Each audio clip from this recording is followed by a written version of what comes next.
अस्सलाम वालेकुम जमात शीशम के तलबा, यकीनन आप सब खैरियत तो आफियत से होंगे। आप उर्दू की जमात में मौजूद है और आपके पास उर्दू की किताब कारवान उर्दू मौजूद होनी चाहिए। तमाम बच्चे अपनी दरसी किताब कारवान उर्दू खोल लीजिए। हम अपनी दरसी किताब का सबसे पहला सबक पढ़ने जा रहे हैं। तेरा मोहताज ये सारा जहां है।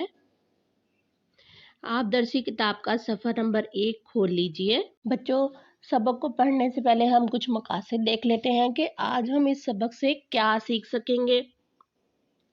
इस सबक को पढ़ने के बाद तलबा इस काबिल हो सकेंगे कि अल्लाह ताला की कुदरत और ताकत को पहचान सके, हम्द की तारीफ और अल्फाज मायने जान सकेंगे, अशार को समझ कर इनकी तशरीह कर सकेंगे, काफिये का तारुफ और सरगर्मी भी हल कर सकेंगे।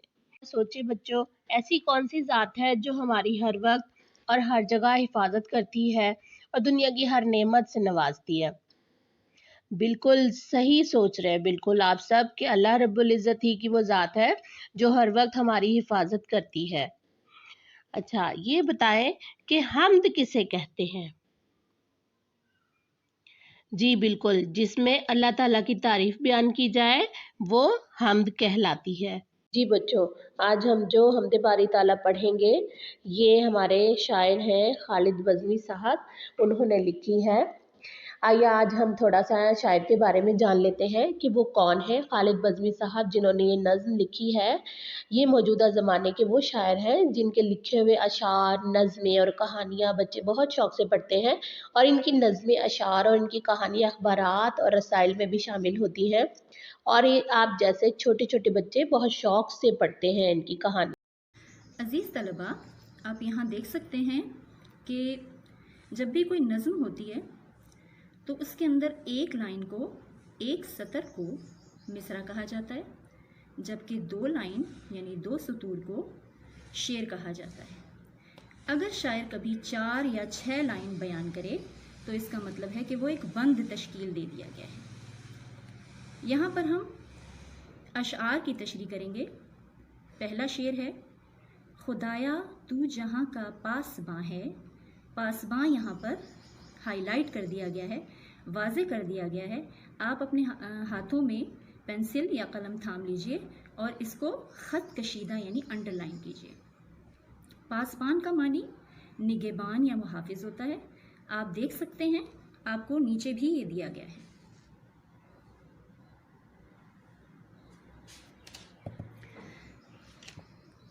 शायर का कहना है, खुदाया तू जहाँ का पासबां है, तू इंसानों पे कितना मेहरबान है। मेरा ख्याल है कि ये शेर तो इंतहाई सादा अल्फाज में बयान किया गया है। इसका मानी तो फ़ौरन समझ में आ गया कि ए रब्बुल इज़्ज़त। खुदाया जो है वो फ़ारसी का लफ्ज़ है, आपको पहले भी बतलाया गया था। खुदाया तू जहाँ का, जहाँ पूरी दुनिया के लिए बयान किए जाने वाले लफ्ज़ है। खुदाया तू जहाँ का पासबां है कि ए रब्बुल इज़्ज़त, तो पूरे जहान का मुहाफिज है, तो इंसानों पे कितना मेहरबान है, यानी कि अल्लाह की मेहरबानियाँ ख़ुसूसी तौर पर इंसानों के लिए हैं। अगले शेर की जानिब आइए। तेरी कुदरत के नज़ारे हर सू का मतलब हर तरफ, तरफ के लिए सू का लफ्ज़ इस्तेमाल किया जाता है। तेरी कुदरत के नज़ारे हर सू, कुदरत का मतलब है कि अल्लाह कादिर किस किस चीज़ पर है, यानी उसने क्या क्या पैदा किया और फिर उस पर अपनी कुदरत, अपनी हाकमियत कैसे बताई। नज़ारे का मतलब है दिखाना। तेरी कुदरत के नज़ारे हर सू, यानी कि जिस जानिब भी देखिए अल्लाह रब्बुल इज़्ज़त की कारीगरी नज़र आती है। तेरे दम से सुहाना हर समा है।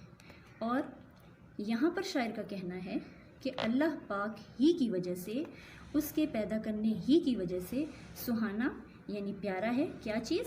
हर समा, हर जगह, हर जगह, हर वक्त प्यारा क्यों है? क्योंकि अल्लाह पाक ने ज़मीन पर बेशुमार चीज़ पैदा की जो अल्लाह की तस्बीह भी बयान करती है। अगले शेर पर आते हैं, अगले मिसरे पर आते हैं। ये गुंचे, गुंचे का मतलब क्या होता है? गुंचे का मतलब है कलियाँ। गुंचा एक कली को कहते हैं और गुंचे उसकी जमा है। ये गुंचे, फूल और कलियाँ तेरी हैं, यानी कि हर चीज़ ही अल्लाह रब्बुल इज़्ज़त की है।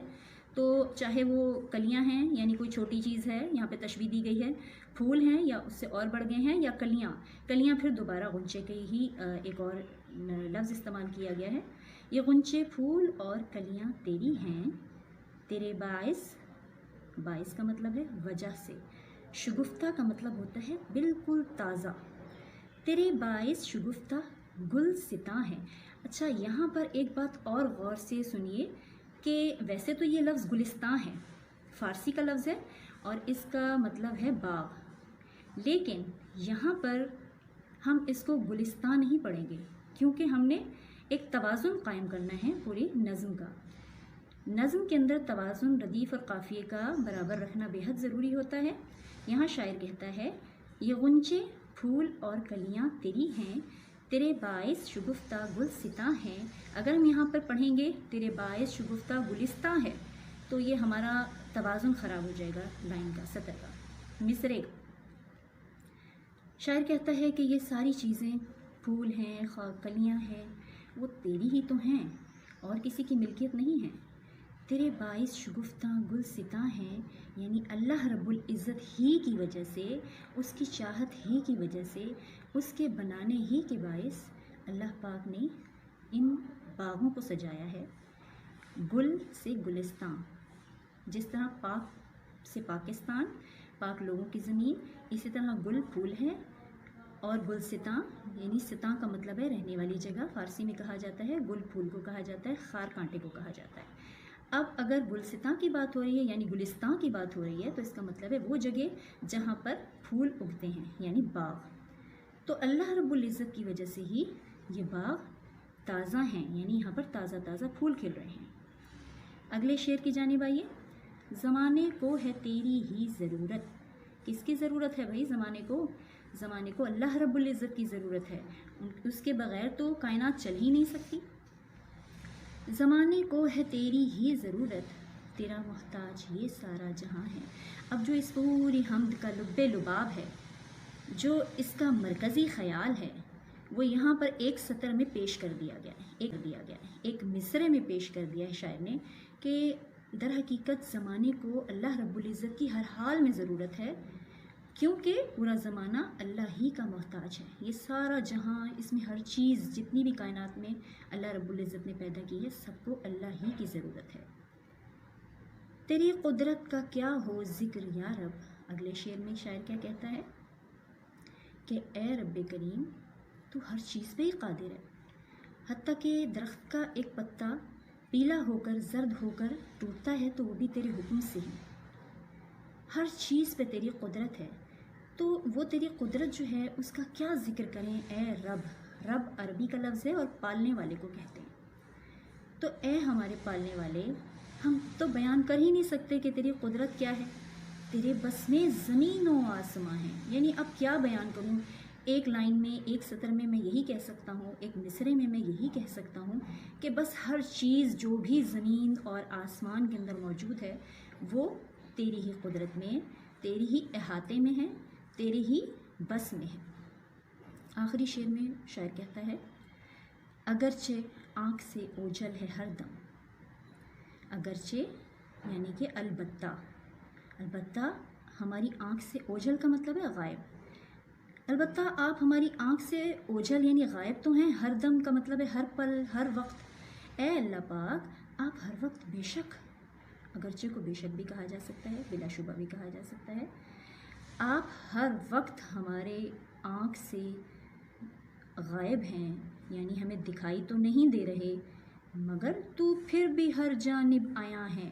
عیاں کا مطلب ظاہر، جانب کا مطلب طرف، لیکن پھر بھی ہر طرف ہمیں اللہ رب العزت ہی نظر آتا ہے۔ اب کس طرح نظر آتا ہے یہ سمجھنے کی بات ہے کہ اس کی پیدا کی ہوئی چیز، حتیٰ کہ ایک کلی کو ہی دیکھ لیجئے، وہ کیسے اس کی کوپل پھٹتی ہے، پھوٹتی ہے، کھلتی ہے، یا کوئی بیل بڑھتی ہے، یا کوئی جاندار رزق حاصل کرتا ہے، یا ایک چونٹی اپنے وزن سے 10 گنا وزن اٹھا کے ایک جانب جاتی ہے۔ مطلب معمولی سے معمولی چیز کو بھی دیکھ لیں تو اس کو دیکھنے سے اس بات کا ادراک ہوتا ہے، یعنی معلوم ہوتا ہے کہ اللہ رب العزت ہے۔